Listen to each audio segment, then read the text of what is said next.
warahmatullahi wabarakatuh. Saya Adi Wijaya, calon guru penggerak angkatan 11 dari SDN 003 Muara Kaman. Kali ini saya tidak sendiri, saya ditemani oleh Ibu Fahlijah. Beliau adalah guru agama di SDN 003 Muara Kaman. Assalamualaikum Bu.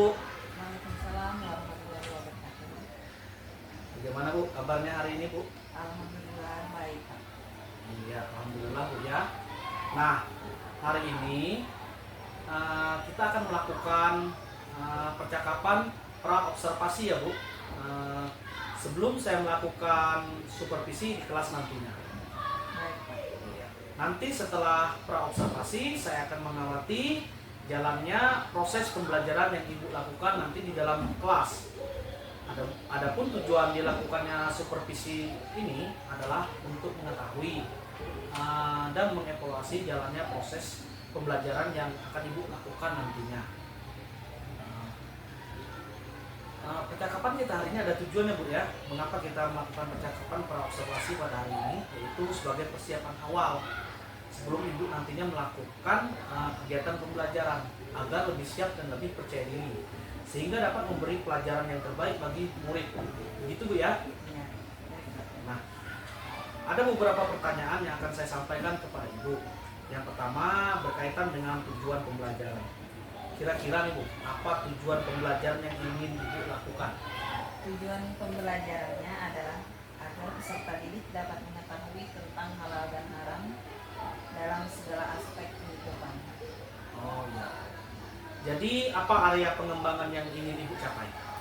Untuk area pengembangannya yaitu dapat meningkatkan pengetahuan peserta didik tentang halal dan haram dalam segala aspek kehidupan manusia. Baik Bu. Saya juga ingin mendengar strategi yang disiapkan atau yang Ibu terapkan nantinya dalam pembelajaran yang akan Ibu lakukan nantinya. Kira-kira apa strateginya Bu? Strategi yang saya siapkan adalah dengan metode ceramah interaktif dan diskusi kelompok. Nah, baik Bu. Kira-kira kapan Ibu akan melakukan kegiatan pembelajaran ini Bu? Kebetulan saya ada jadwal mengajar di kelas 6 hari Kamis nanti. Baik, jadi di hari Kamis depan ya, di kelas 6 saya akan datang ke kelas Ibu. Saya akan melakukan supervisi di kelas. Saya akan melihat dan juga mencatat hal apa saja yang terjadi selama proses pembelajaran di dalam kelas ya Bu. Baik Pak. Nah, nanti setelah melakukan kegiatan observasi atau pembelajaran di dalam kelas, kita akan melakukan percakapan yang terakhir ya Bu, yaitu percakapan pasca observasi. Baik Pak.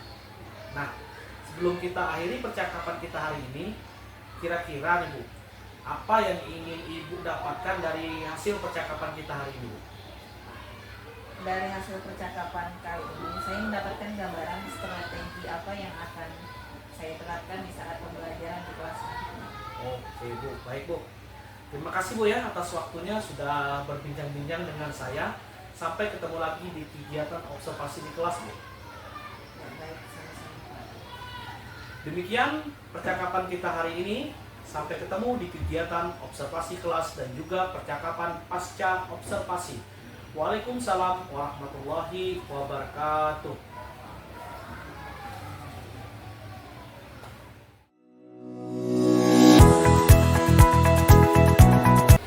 Assalamualaikum warahmatullahi wabarakatuh.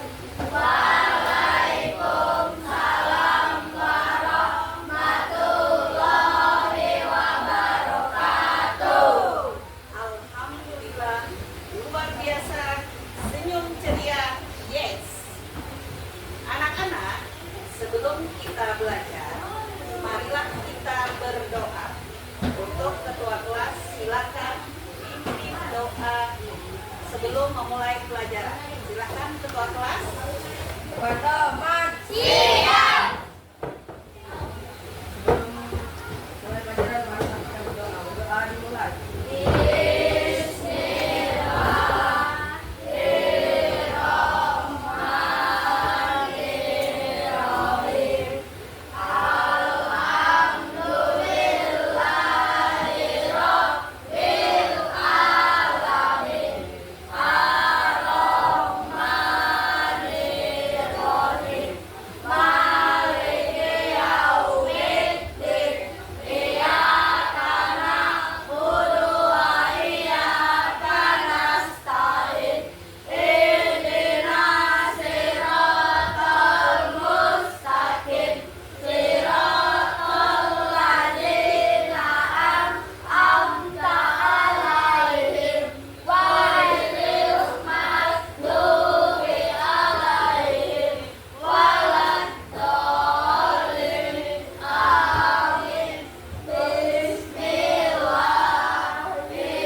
berdoa tadi, semoga pembelajaran kali ini berjalan dengan lancar dan bermanfaat bagi kita semua.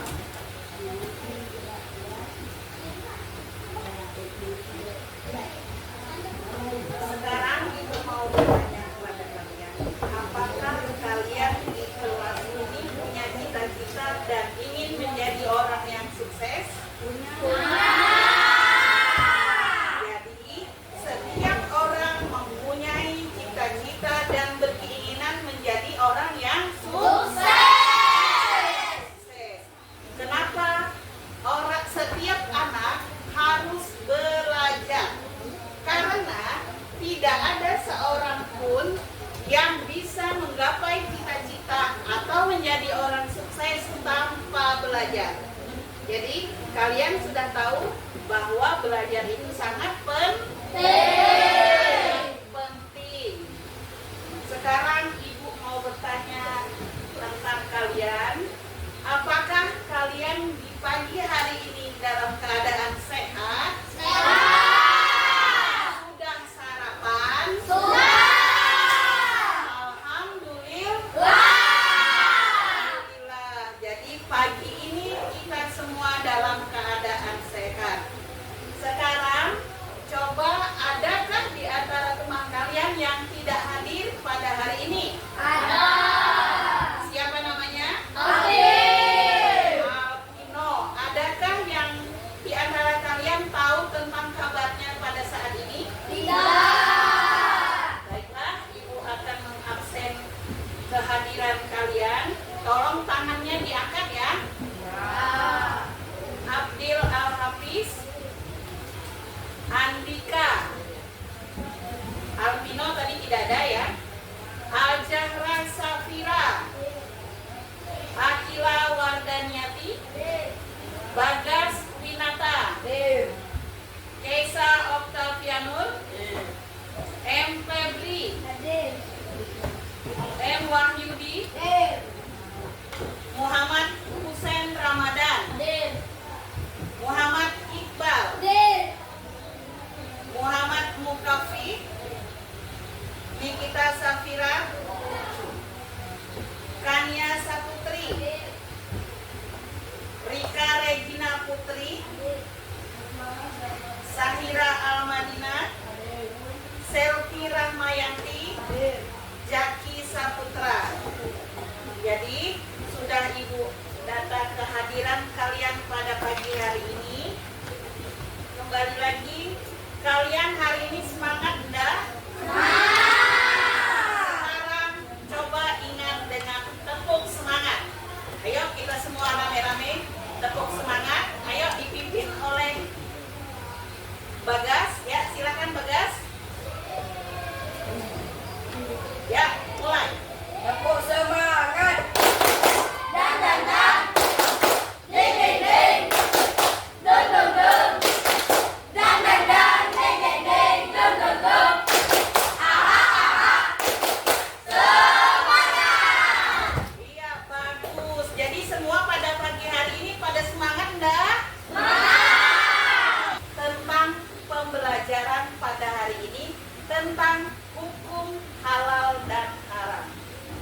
Pernahkah kalian mendengar tentang halal dan haram? Pernah? Adapun tujuan pembelajarannya adalah agar peserta didik dapat mengetahui dan menerapkan makanan dan minuman yang halal dan haram dalam kehidupan sehari-hari. Jadi kalian secara garis besarnya sudah dapat, oh ternyata makanan halal itu apa, makanan yang haram itu gimana, ya kan? Ya. Untuk selanjutnya di dalam pembelajaran kita perlu kefokusan. Sekarang Ibu meminta untuk kalian berdiri semua. Berdiri semua. Sekarang Ibu bilang selamat pagi, selamat siang,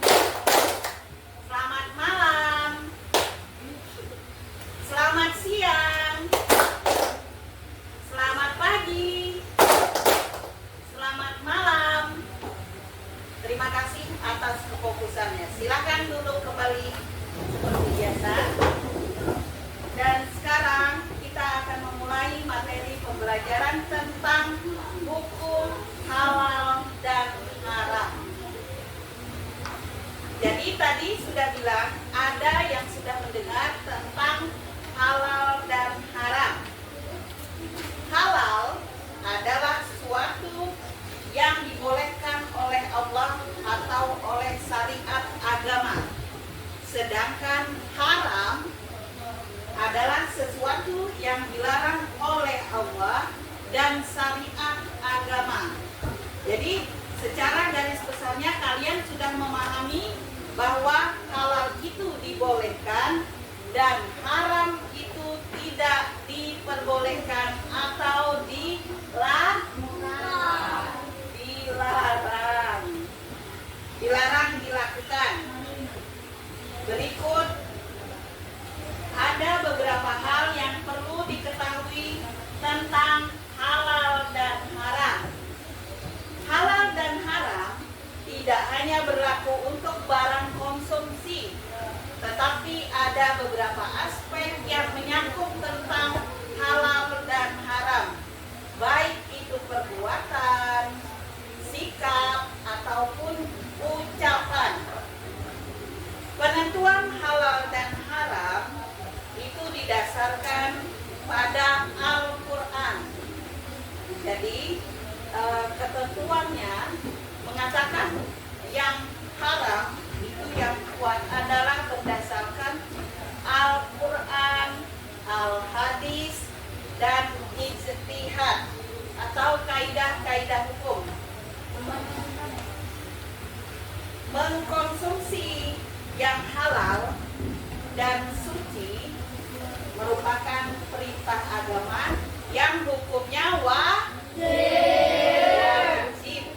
Jadi kalau kita memakan barang yang halal atau mengkonsumsi yang halal dan baik, itu adalah hukumnya wajib. Jadi kalau mengkonsumsi makanan yang haram itu adalah mengikuti budaya sehat karena diajak oleh syaitan. Kenapa manusia mudah sekali diajak oleh atau dihasut oleh syaitan? Karena manusia itu sebenarnya lemah, mudah diperdaya dengan iming macam-macam ya, dengan godaan macam-macam. Kemudian mengharamkan yang halal dan menghalalkan yang haram adalah termasuk syirik. Ada yang tahu tentang syirik? Syirik adalah perbuatan yang menduakan Tuhan atau yang menduakan Allah. Itu sangat dilarang oleh agama Islam. Terus di sini kita bercerita tentang produk. Produk, tahu produk adalah buatan atau hasil yang diolah oleh manusia menjadi sebuah makanan atau bahan pakaian atau bahan kosmetik dan lain-lain. Di sini produk halal yang bisa dikatakan haram bila proses perolehannya atau pengolahannya tidak sesuai dengan norma agama. Misalnya makanannya atau alat kosmetiknya di salah satu bahannya menggunakan bahan yang dilarang oleh agama. Contohnya apa? Mengandung minyak babi. Kenapa babi itu sangat tidak diperbolehkan dalam agama Islam, dikatakan haram karena banyak mengandung cacing hitam. Dua, produk yang tidak halal bisa karena salah satu zat penyusunnya berasal dari sumber yang tidak halal. Ya tadi kayak contohnya dari bahan makanan, mungkin dari bahan pengawetnya atau bahan pewarnanya yang mengandung ada unsur yang dilarang oleh agama. Makanya makanan tersebut asalnya halal tetapi diharamkan karena unsur zat penyusunnya. Terus kalau kalian untuk memastikan label makanan dalam sebuah toko atau di dalam Indomaret atau di mall, kita melihat makanan, kita membeli, itu yang kalian lihat dari label halal dari MUI dan BPOM. Paham? Jadi dasar hukum halal dan haram ada dalam Al-Quran surah Al-Maidah ayat 87. Ya, dalam surah Al-Maidah ayat 87. Adapun sebab-sebab halal dan haram, pertama karena zat asal. Zat asal ya, yang jelas dari bahan dasarnya. Yang kedua adalah sifat asalnya. Yang ketiga karena prosesnya. Prosesnya tadi, jadi kan ada prosesnya. Misalnya yang tadi bahannya natural, yang halal, tapi memakai alat yang digunakan dari bahan yang haram tadi, bekas bahan yang haram. Akhirnya yang produk tadi dikatakan menjadi haram. Sekarang Ibu mau bertanya, adakah di antara kalian yang ingin bertanya tentang halal dan haram? Silahkan bertanya. Iya, Husen? Apa hukumnya memakan makanan yang haram? Bahan-bahannya, tetapi kita sebagai pemilik tidak tahu bahwa makanannya itu mengandung bahan-bahan yang haram. Ya, pertanyaannya, apa hukumnya memakan bahan makanan yang haram, tetapi dia sebagai pembeli tidak tahu bahwa makanan yang dibelinya tadi mengandung bahan-bahan yang haram. Kalau kita tidak tahu secara akal aja, kita kan tidak mengetahui bahwa makanan tersebut mengandung bahan-bahan yang haram. Itu sah-sah saja, artinya kita tidak mengetahui. Tetapi apabila kita sudah mengetahui bahwa oh ternyata makanan ini mengandung babi, kalian tetap memakannya, maka hukumnya haram. Jadi sudah jelas, Husen? Apakah ada lagi yang ingin bertanya tentang? Ya, silakan Muhammad Wahyudi. Apa definisi umum tentang halal? Definisi umum tentang halal adalah segala sesuatu atau kegiatan yang diizinkan atau dibolehkan oleh syariat Islam untuk digunakan atau dilaksanakan. Jadi itu secara umumnya. Jadi definisi umum halal dan haram itu ada yang secara umum, ada yang secara khusus. Jadi kalau yang secara umum itu seperti tadi. Kalau yang secara umum, yang secara khusus, halal adalah segala sesuatu yang dibolehkan oleh Allah. Jadi kalau haram adalah segala sesuatu yang dilarang oleh Allah. Jadi ada lagi pertanyaan tentang halal dan haram? Tidak ada. Jadi apakah kalian sudah memahami tentang hukum halal dan haram? Baiklah, sekarang Ibu akan membagikan tugas kelompok kepada kalian. Kalian di dalam kelompok ini hanya membuatkan contoh tentang haram dan halal menjadi haram. Silahkan kalian tulis kelompok-kelompoknya.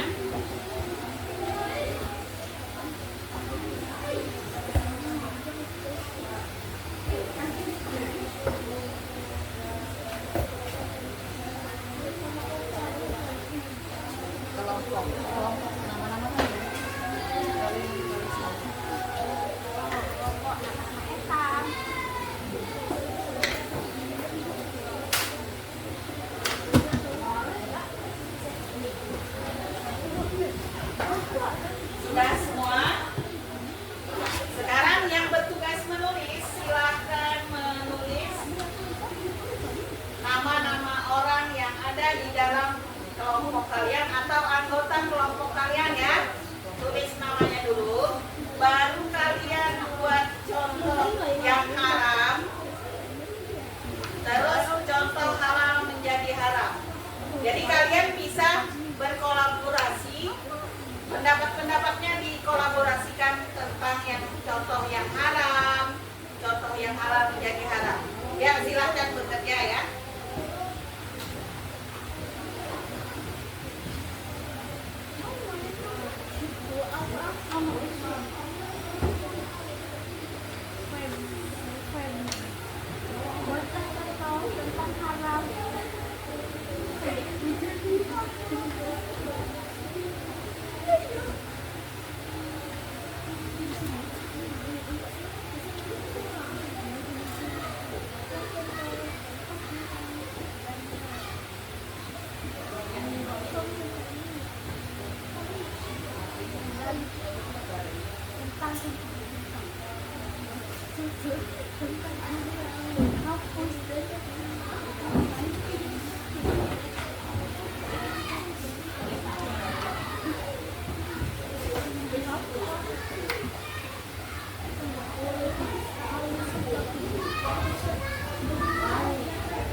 Ada yang sudah selesai?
Sudah selesai?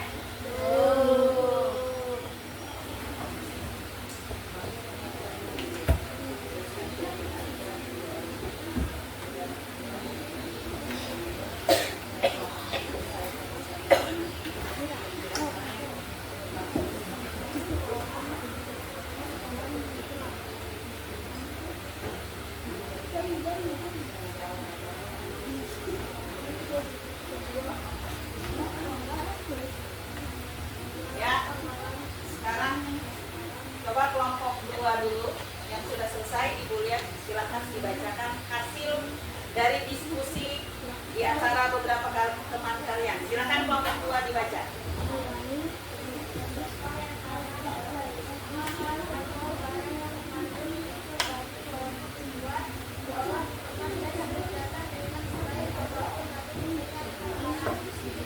Ya, terus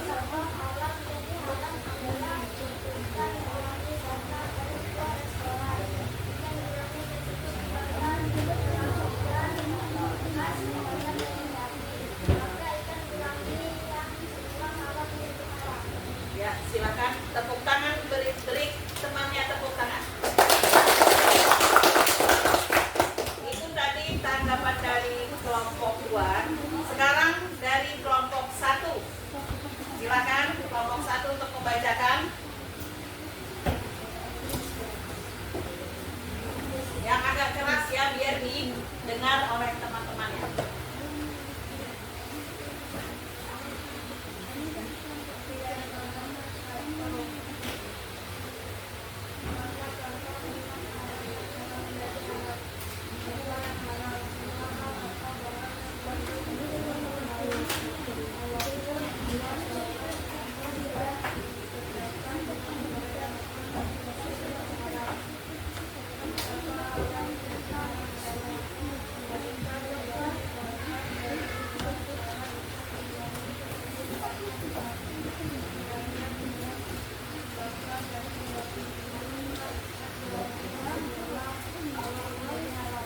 Ya, beri tepuk tangan kepada temannya. Silakan kelompok 4 untuk membacakan hasilnya. Ya, pada Usen. Ya, silakan kelompok 4 yang agak keras suaranya ya. Apa yang haram? Semua hal atau barang yang mengandung unsur babi walaupun dibuat, diolah, dikemas, dikerjakan dengan sebaik apapun tapi hukumnya tetap haram. Contoh halal menjadi haram. Membelikan ikan gurami bakar di sebuah restoran. Ikan gurami tersebut dibakar di terakhir bekas memakan daging babi, maka ikan gurami yang semula halal menjadi haram. Ya, terima kasih atas, di sini Ibu ambil 3 kelompok aja. Jadi terima kasih atas tanggapan dari hasil diskusi kalian. Dan sekarang, apakah kalian sudah memahami ya, yang mana contoh makanan yang haram dan mana makanan yang semula halal menjadi halal? Nah, untuk selanjutnya Ibu akan membuat kesimpulan tentang pembelajaran kita pada hari ini tentang hukum halal dan haram. Dari pembelajaran halal dan haram dalam Islam adalah bahwa segala sesuatu yang halal akan mendatangkan kebaikan, keberkahan, dan kemanfaatan. Sedangkan segala sesuatu yang haram akan mengakibatkan keburukan, kekotoran, dan kekejian. Sekian materi pembelajaran tentang hukum halal dan haram pada hari ini, dan sampai bertemu kembali di pembelajaran selanjutnya. Terima kasih. Assalamualaikum warahmatullahi wabarakatuh. Waalaikumsalam warahmatullahi wabarakatuh.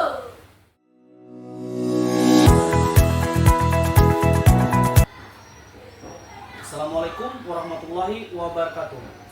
Berjumpa kembali di percakapan pasca observasi bersama saya Adi Wijaya, calon guru penggerak angkatan 11 dari SDN 003 Muara Kaman.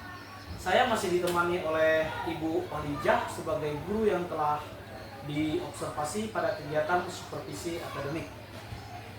Assalamualaikum Bu Olijah, bagaimana kabarnya hari ini? Waalaikumsalam, alhamdulillah baik.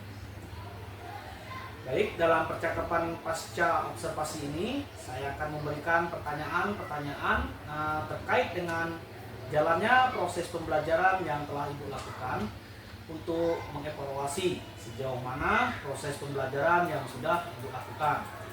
Untuk pertanyaan yang pertama, bagaimana perasaan Ibu terkait dengan jalannya kegiatan observasi kelas yang telah berlangsung, Bu? Ya, karena belum terbiasa, mungkin saya merasa tenang, tapi insya Allah, tapi alhamdulillah sudah berjalan dengan baik. Ya, baik Bu. Bisa diceritakan kembali Bu, area pengembangan apa yang Ibu lakukan di dalam kelas? Kemudian langkah atau tahapan apa pembelajaran yang sudah Ibu lakukan di dalam kelas, Bu?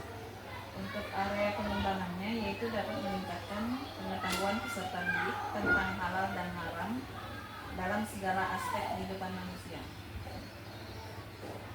Nah, menurut Ibu, sejauh mana area pengembangan yang sudah Ibu sampaikan tadi? Apakah sudah berhasil dilakukan di dalam kelas atau tidak, Bu? Saya rasa masih banyak kekurangannya Pak, namun saya bertekad, berbenah diri dan tidak pernah puas dengan ilmu yang ada sekarang. Saya akan terus belajar untuk memperdalam pengetahuan dan wawasan saya sebagai seorang pendidik. Baik Bu, terus belajar dan memperdalam pengetahuan dan memperluas wawasan ya Bu ya. Nah, menurut Ibu, apa kekurangan atau kendala yang Ibu hadapi ketika melakukan proses pembelajaran di kelas, Bu? Untuk diri saya sendiri mungkin masih kurang inovatif dalam melakukan proses pembelajaran. Sedangkan untuk peserta didik masih ada beberapa di antara peserta didik yang tidak mau terlibat dalam pembelajaran atau kurang aktif dan hanya mengandalkan teman saja. Baik Bu. Masih ada peserta didik yang kurang aktif Bu ya. Nah, kira-kira Bu ya, kenapa hal itu bisa terjadi Bu? Kenapa mereka kurang aktif dan tidak mau terlibat dalam diskusi misalnya? Mungkin dalam pembagian kelompok dengan jumlah siswa yang terlalu banyak. Oh gitu Bu ya. Baik Bu, apa proses pembelajaran ke depannya serta apa tindak lanjut yang akan Ibu lakukan untuk ke depannya Bu? Untuk peserta didik, saya akan membagi peserta didik dalam satu kelompok maksimal hanya 4 orang. Dan bagi peserta didik yang tidak mau terlibat dalam pembelajaran atau kurang aktif dan hanya mengandalkan teman saja, saya akan melakukan pendekatan secara intens dengan memberikan pertanyaan-pertanyaan pemantik agar anak tersebut terlibat aktif dalam pembelajaran. Sedangkan untuk diri saya sendiri, saya akan lebih inovatif lagi dalam pembelajaran seperti menggunakan sumber belajar yang beragam dan media pembelajaran yang lebih menarik bagi peserta didik, serta aktif dalam berbagai kegiatan pembelajaran diri seperti mengikuti kegiatan pelatihan, dan melakukan refleksi secara berkala. Oke, baik Bu. Mudah-mudahan nanti apa yang Ibu rencanakan Bu ya dapat terrealisasi dan memberikan proses pembelajaran yang lebih baik lagi Bu. Baik Bu, saya tunggu nih Bu ya cerita dari Ibu nantinya. Kira-kira nih Bu ya, kapan Ibu akan melakukan perubahan dengan rencana yang sudah Ibu sampaikan tadi? Insya Allah akan saya lakukan secepatnya. Baik Bu, terima kasih. Mudah-mudahan apa yang Ibu rencanakan ini bisa secepatnya dapat direalisasikan. Amin. Terima kasih Pak. Baik Bu, terima kasih atas umpan baliknya dan tanggapannya terkait kegiatan pasca observasi kita hari ini. Akhirnya rangkaian supervisi akademik sudah selesai yang dimulai dari pra-observasi, observasi, dan pasca observasi. Sekali lagi saya ucapkan terima kasih sebanyak-banyaknya ya Bu Olijah ya. Terima kasih Bu ya. Dan saya akhiri kegiatan pada hari ini. Assalamualaikum warahmatullahi wabarakatuh. Waalaikumsalam warahmatullahi wabarakatuh.